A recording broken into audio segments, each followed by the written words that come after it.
Hello my dear students, welcome to Score Plus. जैसे कि आप सब जानते हैं, मैं हूं आपकी केमिस्ट्री की एजुकेटर राशि मैम और हम यहां पे डिस्कस कर रहे थे अपने क्लास 10th का चैप्टर नंबर 1 जो कि है केमिकल रिएक्शन एंड इक्वेशंस। बच्चों, जैसे कि हम अपने पूरे चैप्टर को कंप्लीट कर चुके हैं, तो एक बारी क्विकली हम ये रिवाइज करते हैं कि आखिर हमने इस चैप्टर के अंदर पढ़ा क्या क्या है। ओके बच्चों, तो हमने चैप्टर के अंदर देखा कि हमारे सराउंडिंग्स एनवायरनमेंट में जो चेंजेस होते हैं, हम उन्हें 2 कैटेगरीज में डिवाइड करते हैं।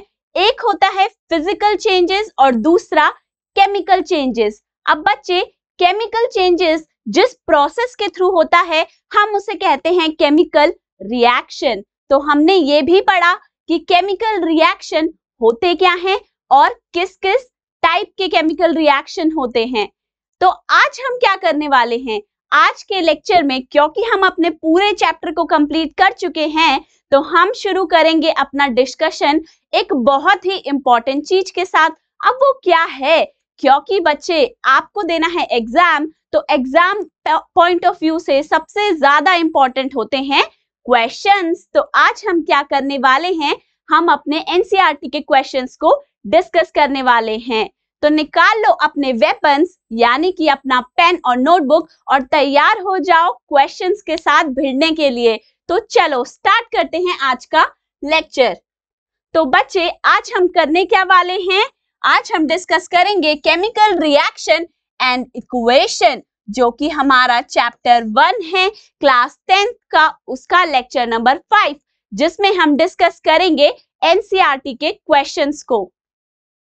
तो सबसे पहला क्वेश्चन हमारा है, why should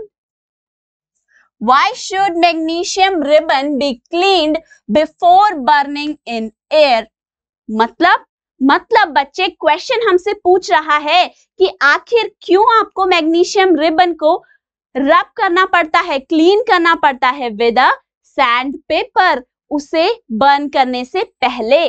तो बच्चे, ऐसा हम क्यों करते हैं, आइए देखते हैं। तो क्या होता है, जो मैग्नीशियम रिबन पड़ा रहता है अकेले हमारी लैब में, तो वो बच्चे अकेले बैठे बैठे हो जाता है जब थोड़ा बोर, तो वो किसे बुलाता है, वो बुलाता है ऑक्सीजन को और बोलता है आओ साथ में मिलके एक रिएक्शन करते हैं।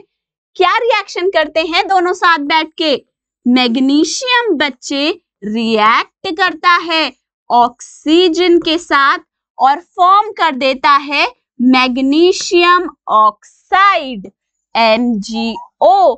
तो जैसे ही ये मैग्नीशियम ऑक्साइड आपके मैग्नीशियम रिबन के ऊपर फॉर्म होता है, तो ये क्या करता है, ये एक प्रोटेक्टिव लेयर की तरह काम करता है और आपके मैग्नीशियम रिबन को बर्न ही नहीं होने देता।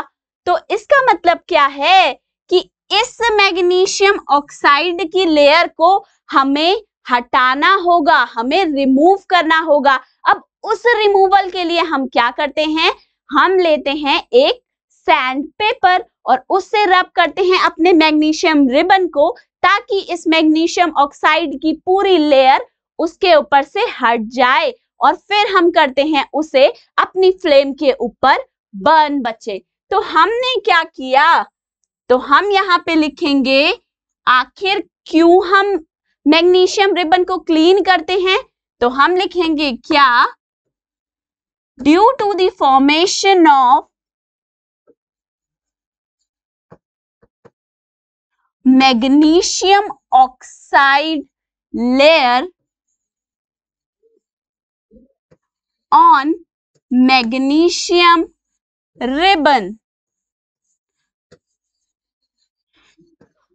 इस लेयर के बनने की वजह से हमें क्या करना पड़ता है बच्चे, we need to clean the magnesium ribbon with a sand paper. किसके साथ क्लीन करते हैं हम, एक सैंड पेपर के साथ। और जैसे ही आप क्लीन करोगे, मैग्नीशियम ऑक्साइड की पूरी लेयर आपके मैग्नीशियम रिबन के ऊपर से हट जाएगी और वो अच्छे से जल पाएगा बच्चे। ठीक है, तो मैग्नीशियम ऑक्साइड की लेयर क्या कर रही है? मैग्नीशियम ऑक्साइड की जो लेयर है act as a protective layer. अब वो प्रोटेक्टिव लेयर क्या कर रही है? वो उसे जलने नहीं दे रही। ठीक है, वो मैग्नीशियम रिबन को की कंबशन को प्रिवेंट करती है। तो इसीलिए बहुत जरूरी है कि हम उस मैग्नीशियम ऑक्साइड की लेयर को अपने मैग्नीशियम रिबन के ऊपर से सबसे पहले रिमूव करें। अब हम जाएंगे नेक्स्ट क्वेश्चन पे। तो नेक्स्ट क्वेश्चन क्या कहता है? नेक्स्ट क्वेश्चन कहता है right the balance equation for the following chemical reaction. क्योंकि हम पढ़कर आए हैं बेटा, जब भी हम केमिकल इक्वेशंस लिखते हैं, अब केमिकल इक्वेशंस होता क्या है?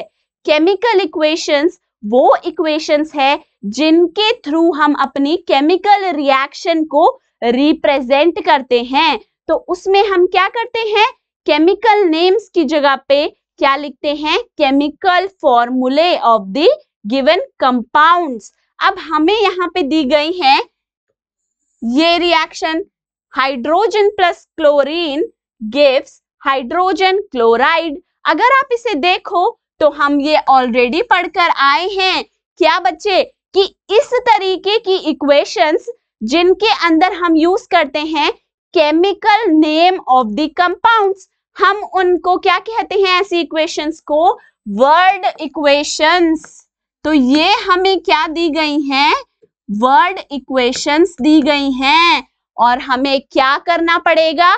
हमें इन वर्ड इक्वेशंस को सबसे पहले चेंज करना होगा केमिकल इक्वेशंस में, और फिर हमें देखना होगा क्या वो बैलेंस है या वो अनबैलेंस्ड है। अगर वो अनबैलेंस्ड है तो हमें उसके बैलेंसिंग करनी होगी। तो वन बाय वन हम देखेंगे कि इन तीनों रिएक्शन की बैलेंसिंग हम कैसे करते हैं। तो सबसे पहला रिएक्शन ले लेते हैं, hydrogen plus chlorine gives hydrogen chloride.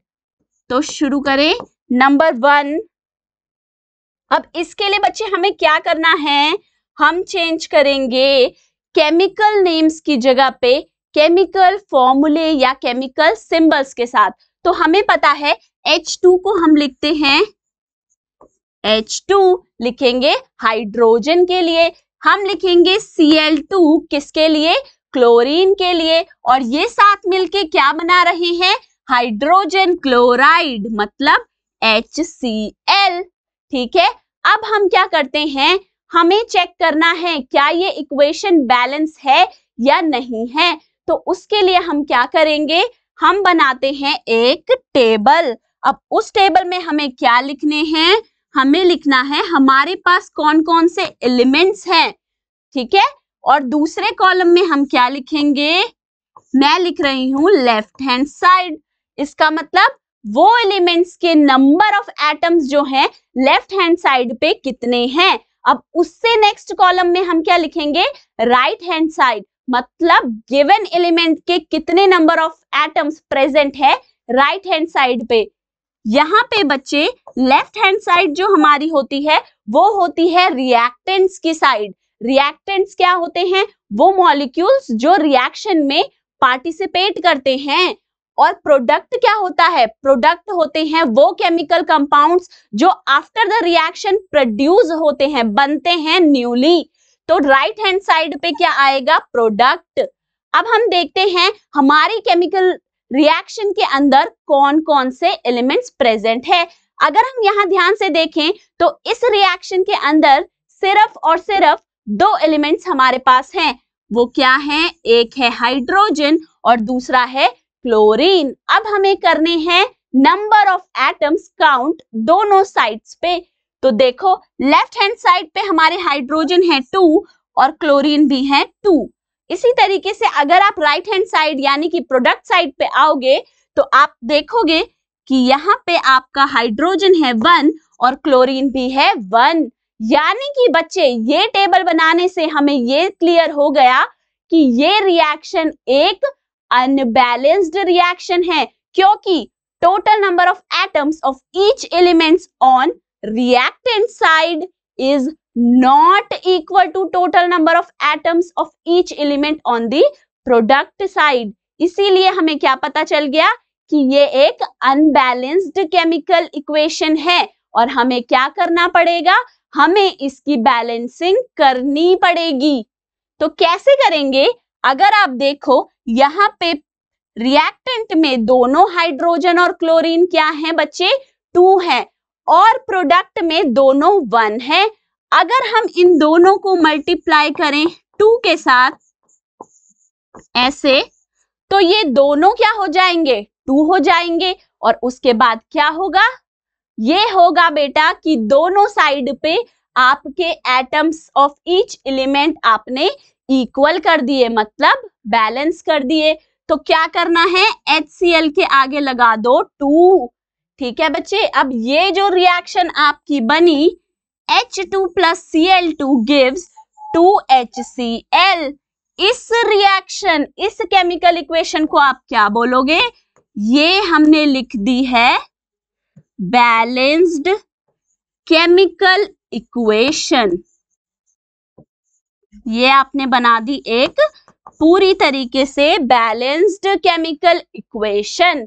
ठीक है, अब हम चलते हैं अपने नेक्स्ट रिएक्शन के ऊपर, जो कहता है बेरियम क्लोराइड एल्यूमिनियम सल्फेट से रिएक्ट करके बना रहा है barium sulphate plus aluminium chloride. तो चलो नेक्स्ट पे चलते हैं। क्या था बच्चा हमारे पास सेकंड में, बेरियम क्लोराइड यानी कि BaCl2, वो किसके साथ रिएक्शन कर रहा है, ये देखो बेरियम क्लोराइड एल्यूमिनियम सल्फेट के साथ रिएक्शन कर रहा है। एल्यूमिनियम सल्फेट का फॉर्मूला क्या होता है, Al2SO4 होल थ्राइस। अब ये रिएक्शन करके बना क्या, बेरियम सल्फेट यानी कि BaSO4, और उसके साथ में क्या बना, एल्यूमिनियम क्लोराइड AlCl3।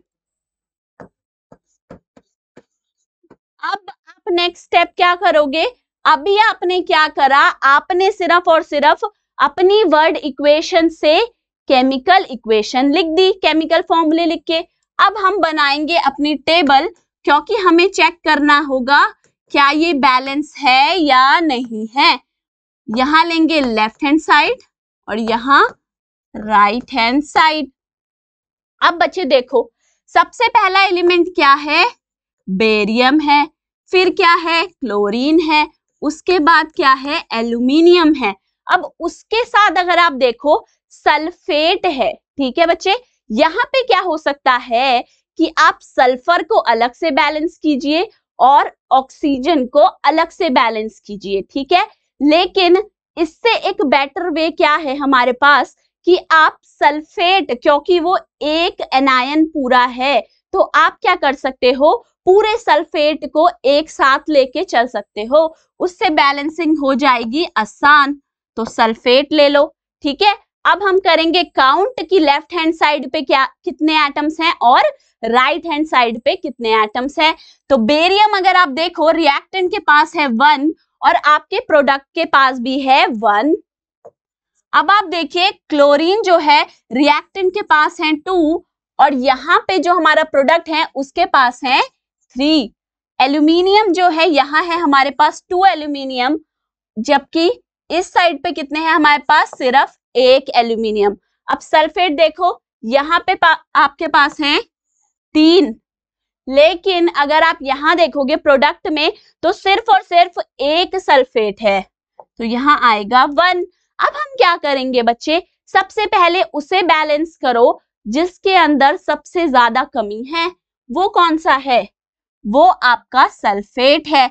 तो सबसे पहले सल्फेट को ही बैलेंस कर दो। ठीक है, अगर सल्फेट को बैलेंस करना है तो क्या करना होगा, यहाँ मल्टीप्लाई करना पड़ेगा 3 से, यानी कि आपको क्या करना पड़ेगा, बेरियम सल्फेट को मल्टीप्लाई करना पड़ेगा 3 से। जैसे ही सल्फेट बैलेंस हुआ वैसे ही आपका जो बेरियम है वो अनबैलेंस्ड हो गया, क्योंकि अब यहाँ पे भी तो 3 आ गया। अब प्रोडक्ट में कितने हो गए बेरियम?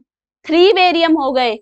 अब देखो, अब यहाँ अनबैलेंस क्रिएट हो गया। अब हमें क्या करना है, इस बेरियम को भी बैलेंस करना होगा।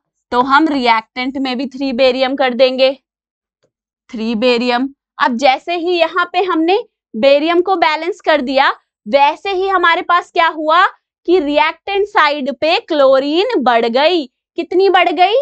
3 मल्टीप्लाई बाय 2 6 हो गई। तो यहाँ क्या लिखोगे आप क्लोरीन के साथ कि क्लोरीन हो गई 6 बच्चे। अब देखो 6 क्लोरीन है और यहाँ 3 है, तो यानी कि आपको इसे भी बैलेंस करना पड़ेगा। ये कैसे होगा? अगर आप इसे 2 से कर दो मल्टीप्लाई, तो आप इसे 2 से मल्टीप्लाई कर दो तो आपके पास आ जाएंगी 6। ठीक है, अब 2 से करने के लिए यहां करना पड़ेगा 2AlCl3, तो क्लोरीन बैलेंस हो गई। और साथ ही में बच्चे क्या हुआ कि क्लोरीन के साथ साथ में एल्यूमिनियम भी हमारी बैलेंस हो गई। अब आप एक एक करके चेक करो, अगर रिएक्टेंट के पास है 3 बेरियम, ओके मैम, प्रोडक्ट के पास भी है 3 बेरियम, रिएक्टेंट के पास है 3 मल्टीप्लाई बाय 2 यानी कि 6 क्लोरीन, तो प्रोडक्ट के पास भी है 2 into 3 6 क्लोरीन। एल्यूमिनियम है रिएक्टेंट के पास 2, तो प्रोडक्ट के पास भी है 2। अगर सल्फेट है रिएक्टेंट के पास 3, तो प्रोडक्ट के पास भी कितने सल्फेट हैं? 3 है। यानी कि अब हमारी जो इक्वेशन अनबैलेंस थी उसे हमने बना दिया है एक बैलेंस्ड केमिकल इक्वेशन। इसको हम लिख लेते हैं दोबारा से। क्या बन गई ये? 3BaCl2 plus Al2SO4 whole thrice gives 3BaSO4 plus 2AlCl3। ये आ गई हमारे पास क्या बच्चे? Completely balanced chemical equation. अब हम क्या करेंगे? अब वापस चलो, अब हम लेंगे अपनी थर्ड रिएक्शन को। वो क्या कहती है? सोडियम प्लस वाटर बनाता है सोडियम हाइड्रोक्साइड प्लस हाइड्रोजन। तो सबसे पहले लिखते हैं इसकी केमिकल इक्वेशन। क्या होगी? सोडियम यानी कि Na को जब हम डालते हैं वाटर में H2O में, तो क्या होता है? सोडियम हाइड्रोक्साइड बनता है NaOH और निकलती है हाइड्रोजन गैस बच्चे। अब हम देखेंगे क्या ये बैलेंस है या नहीं है। तो बना लो टेबल, एलिमेंट्स लिखेंगे और लेफ्ट हैंड साइड पे कितने हैं और राइट हैंड साइड पे कितने हैं। तो क्या क्या है हमारे पास? सोडियम, हाइड्रोजन और ऑक्सीजन। तो लिख दो फटाफट, सोडियम, हाइड्रोजन और ऑक्सीजन। अब करो कितने एटम्स है रिएक्टेंट के पास और कितने हैं प्रोडक्ट के पास। रिएक्टेंट के पास है 1 सोडियम और प्रोडक्ट के पास भी है 1। अगर देखोगे हाइड्रोजन रिएक्टेंट के पास है 2 और प्रोडक्ट के पास भी है 2। ऑक्सीजन एटम रिएक्टेंट के पास है 1 और यहाँ कितने हैं बच्चे? 1। अब आप कहोगे मैम ये तो ऑलरेडी बैलेंस्ड इक्वेशन है हमारे पास।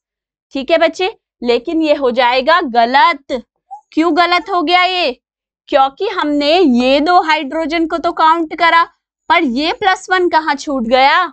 तो ये होगा 2 + 1 यानी कि 3 हाइड्रोजन। ठीक है, अब देखो सोडियम ऑक्सीजन तो बैलेंस है, लेकिन हाइड्रोजन जो है वो अनबैलेंस्ड है। तो अब हमें हाइड्रोजन को तो बैलेंस करना पड़ेगा। तो हम क्या करेंगे? देखो बच्चे, क्योंकि ये 3 और 2 का रेशियो है, अगर हम यहाँ पे 2H2O करेंगे तो यहाँ पे हाइड्रोजन हो जाएंगे 4 और ऑक्सीजन हो जाएंगे 2। ठीक है बच्चे, लेकिन उसके साथ में यहाँ पे तो 3 ही हाइड्रोजन है, तो हमें क्या करना पड़ेगा? यहाँ पे भी 2 करना पड़ेगा NaOH को, जिससे कि क्या होगा? यहाँ पे अब ये होगा, मैं बताती हूँ। देखो बच्चे, अब क्या हो जाएगा? जो हमारे पास 1 + 2 हाइड्रोजन थे, अब कितने हो जाएंगे?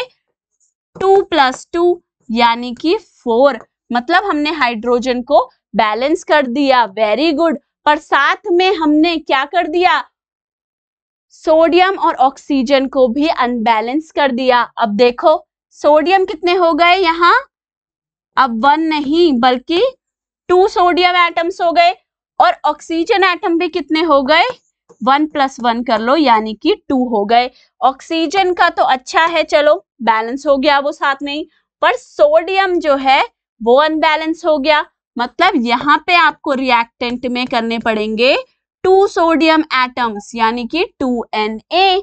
अब जल्दी से क्विकली देख लो क्या सब कुछ बैलेंस है, 2 सोडियम इधर हैं और 2 ही इधर हैं।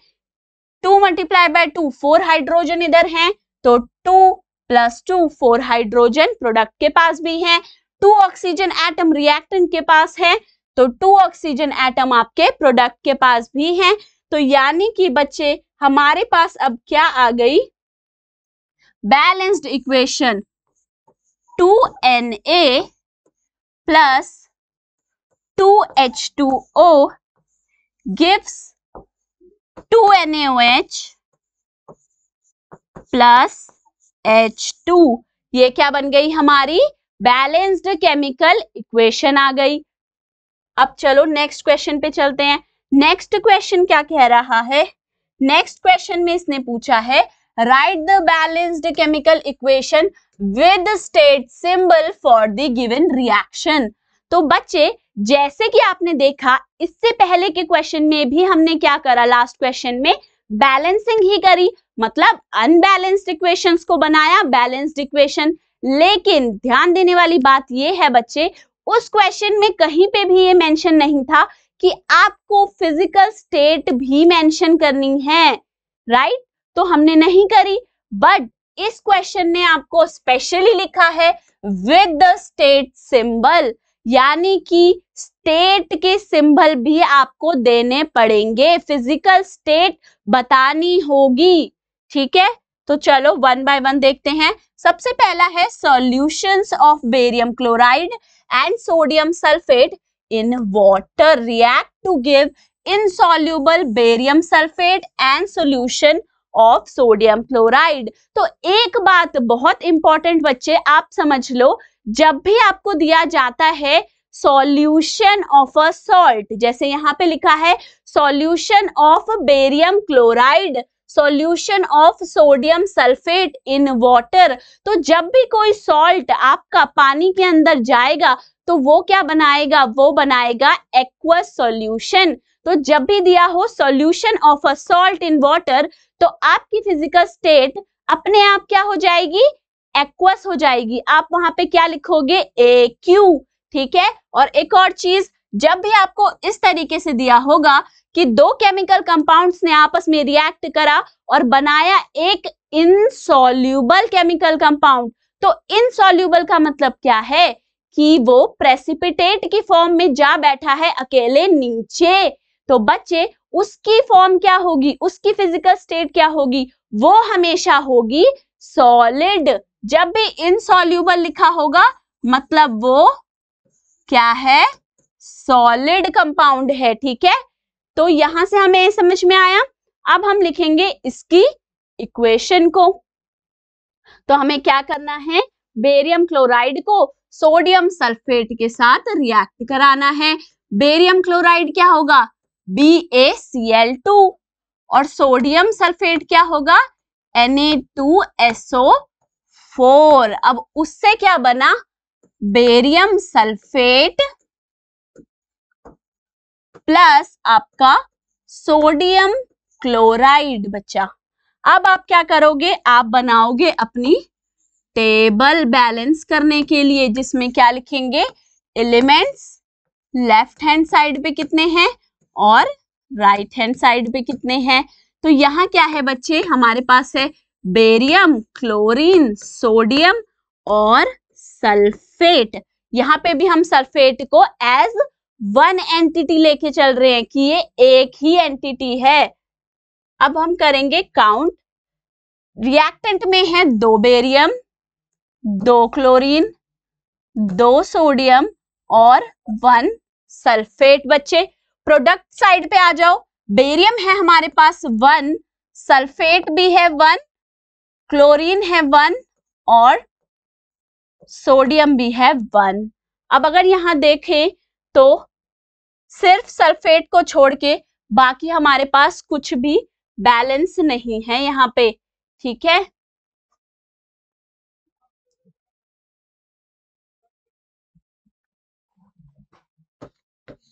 बेरियम क्लोराइड लिखेंगे हम BaCl2 और सोडियम सल्फेट Na2SO4, इन दोनों का क्या कराएंगे, रिएक्शन कराएंगे।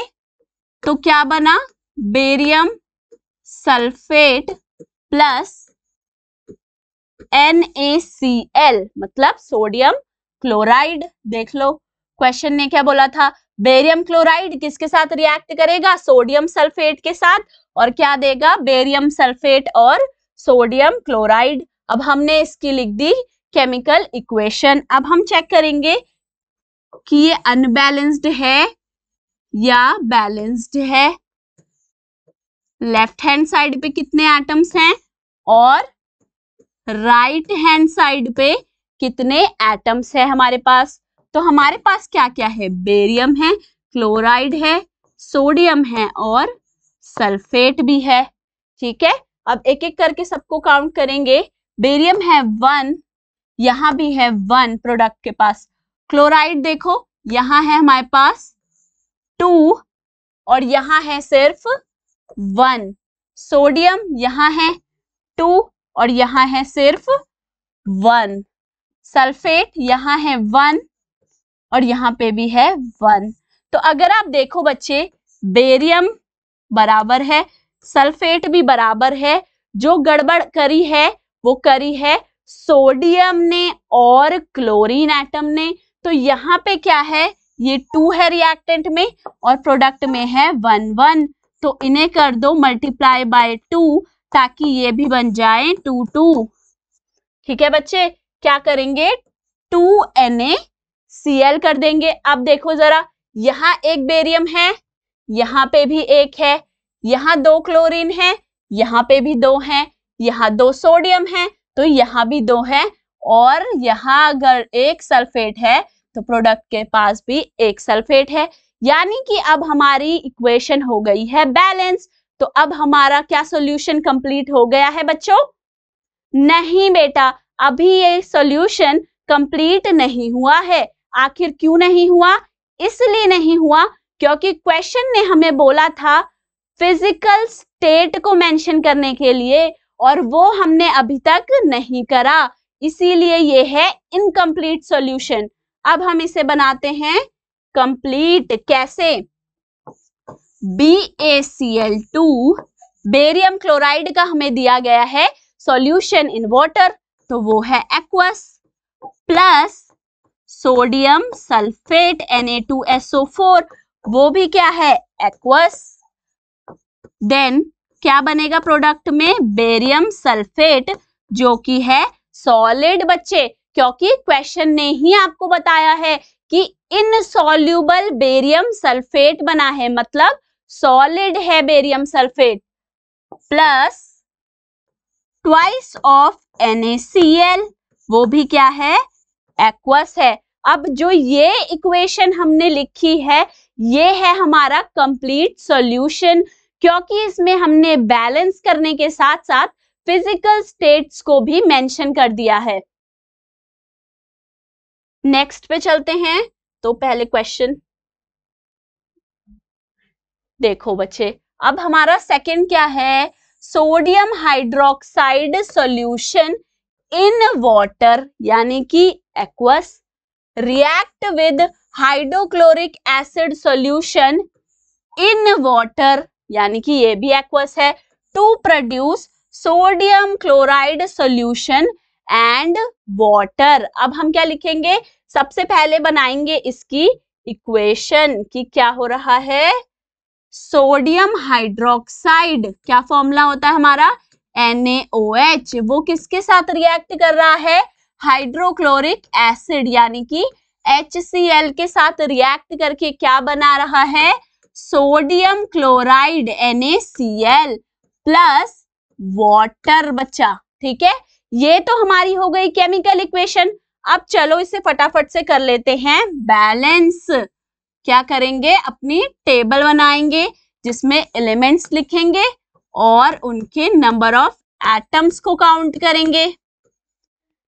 क्या क्या है हमारे पास, सोडियम है, ऑक्सीजन है, हाइड्रोजन है और क्लोरीन है। चलो जल्दी से काउंट कर लेते हैं। रिएक्टेंट के पास है एक सोडियम और यहाँ भी प्रोडक्ट के पास एक है। रिएक्टेंट के पास है एक ऑक्सीजन और प्रोडक्ट के पास भी है एक ऑक्सीजन एटम। रिएक्टेंट के पास है 2 हाइड्रोजन, तो प्रोडक्ट के पास भी तो है 2 हाइड्रोजन और रिएक्टेंट के पास है 1 क्लोरीन, तो प्रोडक्ट के पास भी बच्चे कितने हैं, 1 क्लोरीन। अगर आप देखो तो इसके अंदर सोडियम, ऑक्सीजन, हाइड्रोजन, क्लोरीन सब कुछ क्या है, बैलेंस है। यानी कि जो ये पूरी इक्वेशन है ये हमारी ऑलरेडी ही क्या है बच्चे, बैलेंस्ड है। बैलेंस्ड केमिकल इक्वेशन है ये।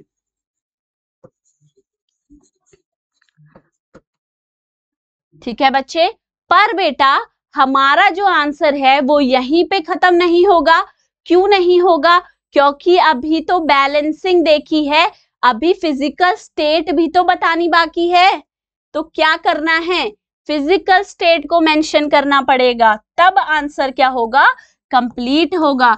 जब हमें बोला है सोडियम हाइड्रोक्साइड इन वाटर, तो ये होगा aqueous plus HCl in water, तो ये भी क्या होगा बच्चे, एक्वस। ये क्या बना रहा है, सोडियम क्लोराइड, वो भी क्या, एक्वस प्लस वाटर। अब क्या वाटर भी एक्वस होगा, नहीं बच्चे, वाटर क्या होगा, लिक्विड होगा, लिक्विड। अब ये आ गया है हमारा परफेक्ट एंड सॉल्यूशन, पूरी की पूरी कंप्लीट बैलेंस्ड केमिकल इक्वेशन, वो भी फिजिकल स्टेट के साथ में। अब हम चलते हैं अपने नेक्स्ट क्वेश्चन पे। बच्चे नेक्स्ट क्वेश्चन हमें क्या कह रहा है, a solution of substance X is used for white washing. ये क्या बताना चाहता है कि एक कोई केमिकल सब्सटेंस है जिनका नाम है मिस्टर X। अब ये चाहता है कि हम उन मिस्टर X को ढूंढ कर लाए और इन्हें बताएं कि उसका नाम पता क्या है, रहता कहाँ है। तो ये जो मिस्टर X है ये यूज किए जाते हैं व्हाइट वॉशिंग में बच्चे। तो व्हाइट वॉशिंग के बारे में तो याद आ रहा हो, अगर आपको कुछ आ रहा है याद तो हम पढ़ चुके हैं इसके बारे में बेटा अपने लेक्चर में। हमने क्या देखा था कि एक कंपाउंड है जिसका नाम है कैल्शियम ऑक्साइड। क्या नाम है बच्चे, कैल्शियम ऑक्साइड, जिसका एक और प्यारा सा नाम है, वो क्या है, क्विकलाइम बच्चे। तो ये जो है ये किस लिए यूज होता है, कैल्शियम ऑक्साइड को हम चूना भी बोलते हैं, ये सफेदी करने के लिए इस्तेमाल किया जाता है। तो ये किस लिए यूज हो रहा है कैल्शियम ऑक्साइड, व्हाइट वॉशिंग के लिए यूज हो रहा है। तो यहीं से हमें क्या पता चल गया कि जो हमारे भाई साहब थे मिस्टर X, वो आखिरकार कौन थे, वो है हमारे कैल्शियम ऑक्साइड। तो कैल्शियम ऑक्साइड ही क्या है हमारा, X है बच्चे, यही लिख दो, ये क्या है, X है कैल्शियम ऑक्साइड, यानी कि क्विकलाइम। अब देखो बेटा फर्स्ट में क्या पूछा, name the substance and right it formula. Name आपने बता दिया कैल्शियम ऑक्साइड और फॉर्मूला भी बता दिया CaO। ठीक है, अब सेकंड में ये क्या पूछ रहा है, right the reaction of substance X named above with water. अब ये कह रहा है कि जो आपके मिस्टर X हैं उन्हें जरा पानी में डुबकी तो लगवाइए, आखिर क्या होता है हम ये देखना चाहते हैं। तो करा दो बच्चे इसका रिएक्शन। किसका रिएक्शन, मिस्टर X का, कैल्शियम ऑक्साइड का। किसके साथ कराएंगे हम, वाटर के साथ कराएंगे, H2O के साथ। तो ये रिएक्ट करते ही क्या बना लेगा, कैल्शियम हाइड्रोक्साइड, जिसका फॉर्मूला है CaOH होल ट्वाइस। इसको हम क्या कहते हैं बच्चे, कैल्शियम हाइड्रोक्साइड। एक और नाम है इसका, वो क्या है? स्लेग्ड लाइम। क्या कहते हैं बच्चे? स्लेग्ड लाइम। तो ये हमारे हो गए दोनों पार्ट्स के आंसर। तो अब चलो नेक्स्ट क्वेश्चन पे चलते हैं बच्चे। नेक्स्ट क्वेश्चन पे आइए। नेक्स्ट क्वेश्चन क्या कहता है? Why is the amount of gas collected in one of the test tube in activity कौन सी? 1.7, double of the amount collected in the other. Name this gas. अब ये क्या बता रहा है? हमारी बुक के अंदर है एक एक्टिविटी 1.7, उसके अंदर हम क्या कर रहे हैं? एक रिएक्शन कर रहे हैं। कौन सी रिएक्शन? Decomposition reaction. बच्चे क्या कर रहे हैं? Decomposition reaction. अब वो डीकॉम्पोजिशन रिएक्शन क्योंकि 3 तरीके की हो सकती है, थर्मल डीकॉम्पोजिशन, इलेक्ट्रोलिटिक डीकम्पोजिशन या फोटो डीकम्पोजिशन। पर इस एक्टिविटी के अंदर जो हम रिएक्शन करा रहे हैं वो है इलेक्ट्रोलिटिक डीकम्पोजिशन। कौन सी है? इलेक्ट्रोलिटिक डीकम्पोजिशन, क्योंकि उसमें हम बैटरी के थ्रू क्या कर रहे हैं बच्चे? इलेक्ट्रिकल एनर्जी प्रोवाइड कर रहे हैं, जिससे कि हमारे एक कंपाउंड से टूट के बन रहे हैं 2 कंपाउंड्स। तो उसमें क्या है? हमारे पास है वाटर यानी कि H2O, और हम उस H2O की क्या करा रहे हैं? Decomposition reaction. तो क्या बना बच्चे? H2 plus O2। अब क्या हुआ? अगर आप इस रिएक्शन को ध्यान से देखो, जो मैंने इक्वेशन लिखी है, 2 हाइड्रोजन है रिएक्टेंट के पास, 2 ही हैं प्रोडक्ट के पास, पर रिएक्टेंट के पास है 1 ऑक्सीजन एटम, लेकिन प्रोडक्ट के पास हैं 2 ऑक्सीजन एटम। इससे क्या पता चला? इससे आपको ये पता चला कि ये इक्वेशन अनबैलेंस्ड है। तो सबसे पहले क्विकली इसको बैलेंस कर लेते हैं। अगर मुझे इसे बैलेंस करना है तो मुझे क्या करना पड़ेगा? यहाँ करना पड़ेगा 2H2O, क्योंकि ऑक्सीजन को जो बराबर करना है। अब देखो बच्चे, यहाँ क्या हो गया? जैसे ही मैंने 2H2O करा, अब मेरे हाइड्रोजन की बैलेंसिंग जो है बिगड़ गई है। अब उसे भी ठीक करना पड़ेगा। तो यहाँ 4 हाइड्रोजन है, तो अगर मैं यहाँ 2 से मल्टीप्लाई कर दूं तो प्रोडक्ट में भी 4 हाइड्रोजन हो जाएंगे और ये एक बैलेंस केमिकल इक्वेशन बन जाएगी। तो अब हम क्या करेंगे? अब इस रिएक्शन से आपको पता चलेगा क्या कि जब भी आपका वाटर टूटेगा तो आपके पास जो हाइड्रोजन और ऑक्सीजन गैस बनेगी उसमें फर्क होगा। किस चीज में बेटा? उनके अमाउंट में फर्क होगा। ठीक है, अब वो अमाउंट में फर्क क्यों है? क्योंकि जब भी वाटर टूट रहा है तो वो 2 मोल हाइड्रोजन गैस बना रहा है, जबकि सिर्फ और सिर्फ 1 मोल ऑक्सीजन गैस बना रहा है। यानी कि जब भी आप कराओगे वाटर की इलेक्ट्रोलिटिक डीकम्पोजिशन तो हमेशा हाइड्रोजन गैस जो है वो बनेगी डबल इन अमाउंट देन आपकी ऑक्सीजन गैस। तो यहाँ पे हमें क्या पता चला कि ऐसा क्यों हो रहा है? लास्ट में इसने पूछा है नेम दिस गैस, तो जब ये बोल रहा है नेम दिस गैस तो आप बता सकते हो कि इस गैस का नाम क्या होगा? Hydrogen gas. ठीक है बच्चे, हमेशा हाइड्रोजन गैस ऑक्सीजन गैस से डबल बनेगी जब आप कराओगे इलेक्ट्रोलिटिक डिकम्पोजिशन। किसका? वाटर का, पानी का बच्चे। अब आते हैं नेक्स्ट क्वेश्चन पे। नेक्स्ट क्वेश्चन है Why does the color of copper sulfate solution change when an iron nail is dipped in it? ठीक है भाई, ये बोल रहा है आखिर कैसे ये होता है कि जब भी हम एक कील को, चमचमाती हुई कील को कॉपर सल्फेट के सॉल्यूशन के साथ छोड़ देते हैं तो पता नहीं क्या हो जाता है कि उस कॉपर सल्फेट का कलर ही बदल जाता है। तो हमें बताना है इसे आखिर हो क्या रहा है। तो बच्चे हम क्या करते हैं?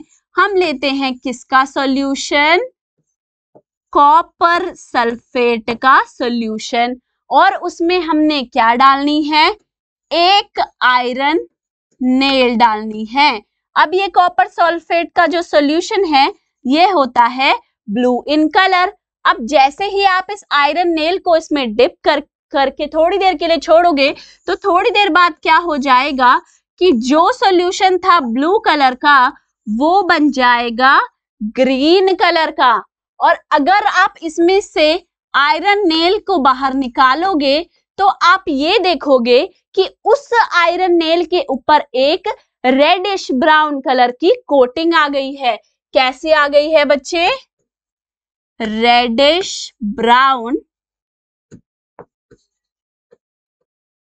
कोटिंग आ गई है इस नेल के ऊपर। तो ऐसा क्यों हो रहा है, क्योंकि जब आपने कॉपर सल्फेट में डाला आयरन नेल को तो वहां हो गया एक केमिकल रिएक्शन जिसे हम कहते हैं डिस्प्लेसमेंट रिएक्शन। तो जल्दी से देख लेते हैं कि आखिर रिएक्शन में होता क्या है। जब आपका आयरन जो कि सॉलिड है ये जाता है कॉपर सल्फेट सॉल्यूशन के अंदर, तब क्या होता है बच्चे, बन जाता है आयरन सल्फेट और कॉपर जो है वो सॉलिड फॉर्म में बाहर निकल जाता है। ऐसी रिएक्शन जिसमें एक एलिमेंट आके कंपाउंड के अंदर किसी एलिमेंट को रिप्लेस कर देता है, यानी कि उसकी जगह ले लेता है, उस रिएक्शन को हम क्या कहते हैं, उस रिएक्शन को हम कहते हैं डिस्प्लेसमेंट रिएक्शन। तो यहाँ क्या हुआ है, एक डिस्प्लेसमेंट रिएक्शन हो गई है जिसकी वजह से कलर चेंज आया है बेटा।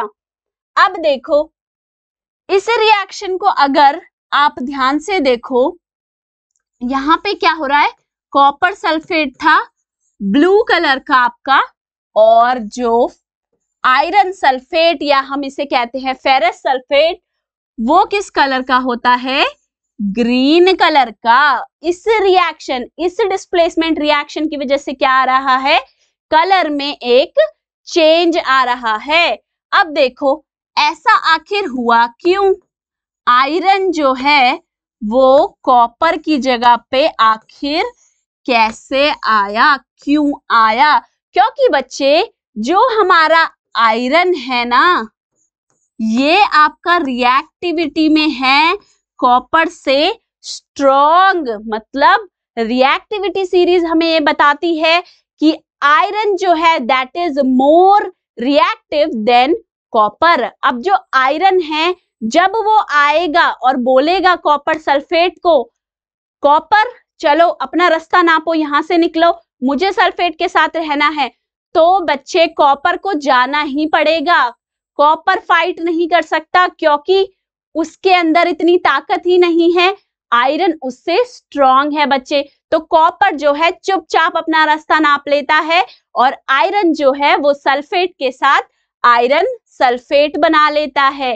ठीक है, जब भी कोई डिस्प्लेसमेंट रिएक्शन आती है तो वो होगी या नहीं होगी ये हमें बताती है रिएक्टिविटी सीरीज। अगर जो मेटल है जो आया है आपके कंपाउंड में से मेटल को डिस्प्लेस करने, अगर वो रिएक्टिविटी सीरीज में ऊपर है यानी कि उससे स्ट्रॉन्ग है तो वो उसे इजीली धक्के मार के बाहर निकाल सकता है। तो ये हमने देख लिया। अब हम नेक्स्ट क्वेश्चन पे चलते हैं। अब नेक्स्ट क्वेश्चन बोलता है give an example of double displacement reaction other than given in activity 1.0। यानी कि हमसे क्या पूछ रहा है, डबल डिस्प्लेसमेंट रिएक्शन का एक एग्जाम्पल बता दो हमें। ठीक है बच्चे, तो हमें क्या पता होना चाहिए डबल डिस्प्लेसमेंट रिएक्शन में होता क्या है। डबल डिस्प्लेसमेंट रिएक्शन में हमारा क्या होता है बच्चे, एक्सचेंज ऑफ कैटायंस या एनायंस होता है, एक्सचेंज ऑफ आयंस होता है। क्या होता है डबल डिस्प्लेसमेंट रिएक्शन में, एक्सचेंज ऑफ आयंस हो जाता है। जो दो कंपाउंड्स होते हैं वो क्या करते हैं, अपने आयंस को आपस में अदला बदली कर लेते हैं जिससे कि दो नए कंपाउंड बन सके। ठीक है, तो यहां हम ले लेते हैं एग्जाम्पल NaOH प्लस HCl। ये हमें क्या देगा बच्चे? ये हमें देगा NaCl और वाटर। अब यहाँ पे क्या हुआ?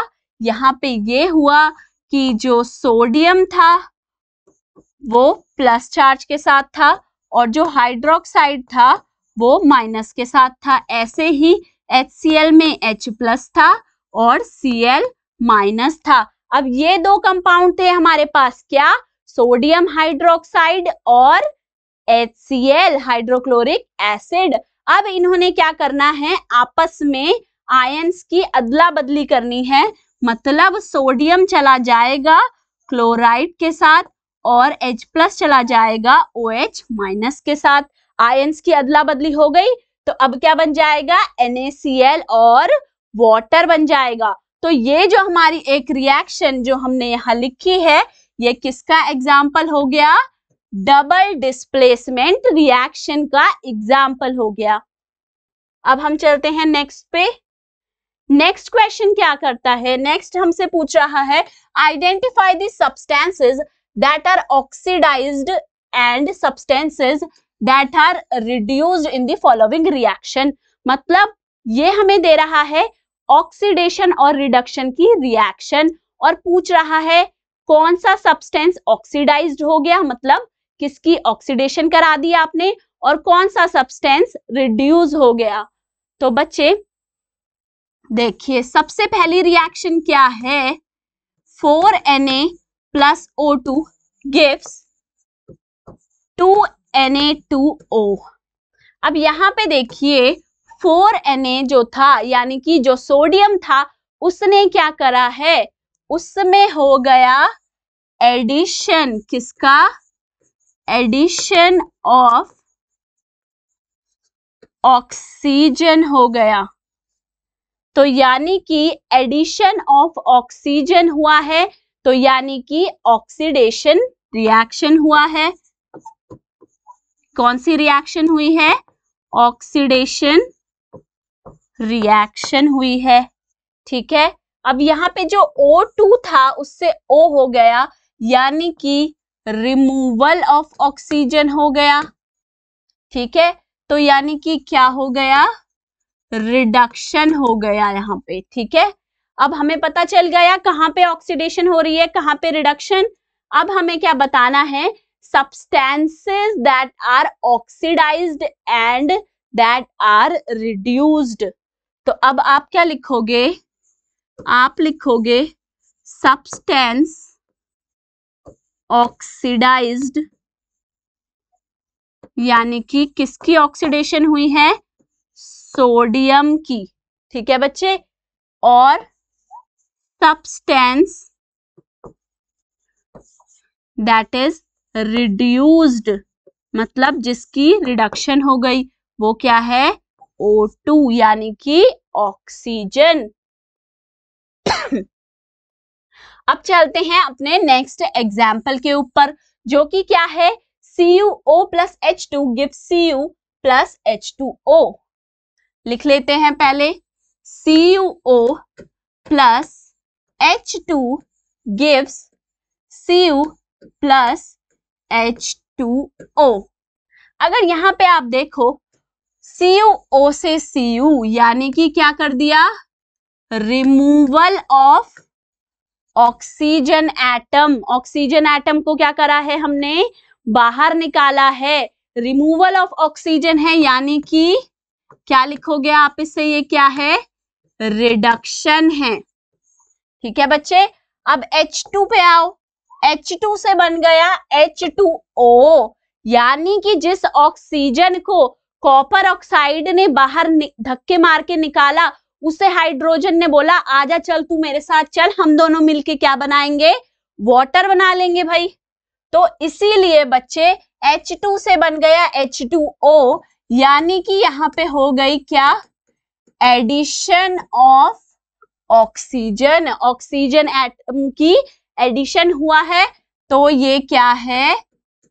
ऑक्सीडेशन रिएक्शन है। ठीक है, तो यानी कि अगर यहाँ पे हमें लिखना है तो आप क्या लिख सकते हो, सब्सटेंसेस जो कि ऑक्सीडाइज हुए हैं, तो वो कौन सा है जिसकी ऑक्सीडेशन हुई है, आप बोलोगे H2 की। फिर आपको बताना है क्या, सब्सटेंस दैट इज रिड्यूस्ड, मतलब जिसकी रिडक्शन हुई है। तो किसकी रिडक्शन हुई है, कॉपर ऑक्साइड की रिडक्शन हुई है। ठीक है बच्चे, तो ये क्या हो गया, हमारा ऑक्सीडेशन रिडक्शन रिएक्शन का डिस्कशन हो गया। ठीक है, तो आज के लेक्चर में बच्चे सिर्फ इतना ही, बाकी के भी सारे एनसीईआरटी के क्वेश्चंस को हम 1 बाय 1 डिस्कस करेंगे अच्छे से।